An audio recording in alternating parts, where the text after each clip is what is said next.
السلام علیکم ناظرین، آپ دیکھ رہے ہیں ٹاپ 10 کنگ۔ آج ہم بات کر رہے ہیں مزدوروں کے عالمی دن کے حوالے سے، اور آپ کو بتانے جا رہے ہیں وہ حقائق جو اس دن کے ساتھ منسوب ہے، اور ہم میں اکثریت یکم مئی یعنی مزدور ڈے کی حقیقت سے ناواقف ہے۔ لیکن ویڈیو شروع کرنے سے پہلے آپ سے گزارش ہے کہ ویڈیو کو لائک کر کے چینل کو ضرور سبسکرائب کر لیجئے اور بیل آئیکن پہ کلک کر دیجئے۔ یوم مئی مزدور کا عالمی دن یا لیبر ڈے ہم کیوں مناتے ہیں اور اس کی کیا حقیقت ہے؟ تو جناب، ہوتا یہ تھا کہ مغربی ممالک میں مزدور کی زندگی ایک جانور کی طرح تھی، اور ان سے جانوروں کی طرح کام لیا جاتا تھا، اور وہی مغربی اقوام جو آج ہیومن رائٹس کا راگ الاپتے نہیں تھکتے، غریب عوام کو بالکل ایسے سواری کے لیے استعمال کرتے تھے جس طرح جانوروں اور مویشیوں پر سواری کی جاتی ہے، اور دن میں 16 گھنٹے مزدور کام کرتے تھے۔ تنخواہ بھی کچھ خاص نہیں تھی، اوور ٹائم کا تصور ہی نہیں تھا۔ ڈیوٹی کے دوران اگر کوئی مزدور زخمی ہو جاتا یا مر جاتا تو اس کے تمام اخراجات خود مزدور کے ذمے تھے۔ فیکٹری یا ملک کی طرف سے ایسا کوئی قانون نہیں تھا کہ مزدوروں کو زخمی ہونے کی صورت میں اس کا علاج کروایا جاتا۔ مزدور کی ملازمت کا فیصلہ مالک کی ثوابدید پر ہوتا تھا، وہ جس کو چاہتا ملازمت پر رکھتا اور جس کو چاہتا ملازمت سے ہٹا دیتا تھا۔ ہفتے میں 7 دن کام کرنا پڑتا تھا، چھٹی کا کوئی تصور نہیں تھا۔ ان تمام مسائل کو حل کرنے کے لیے امریکہ اور یورپ میں مزدوروں نے مختلف تحریکیں چلائیں۔ 1884 میں federation of organised traders and labour unions نے اپنا ایک اجلاس منعقد کیا جس میں انہوں نے ایک قرارداد پیش کی۔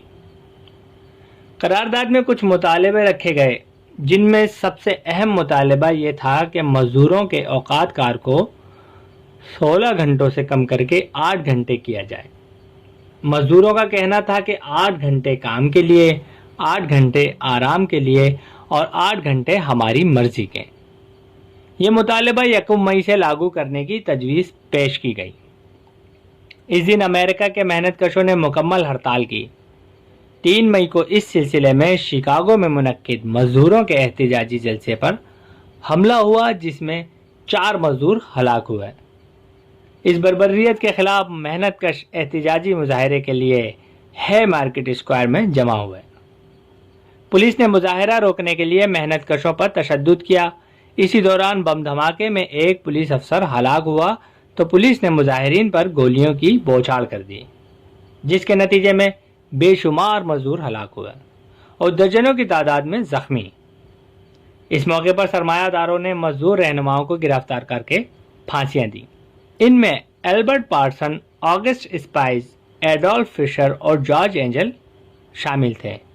ان کو 11 نومبر 1887 کو پھانسی دے دی گئی، جس میں سے لوئس لنگ نے جیل میں خودکشی کر لی اور باقی تینوں کو 1893 میں معافی دے کر رہا کر دیا گیا۔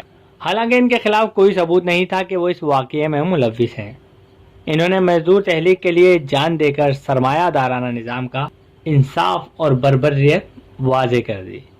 ان ہلاک ہونے والے رہنماؤں نے کہا، تم ہمیں جسمانی طور پر تو ختم کر سکتے ہو لیکن ہماری آواز نہیں دبا سکتے۔ جب مزدوروں پر فائرنگ ہو رہی تھی تو ایک مزدور نے اپنا سفید جھنڈا ایک زخمی مزدور کے خون میں سرخ کر کے ہوا میں لہرا دیا۔ اس کے بعد مزدور تحریک کا جھنڈا ہمیشہ سرخ رہا۔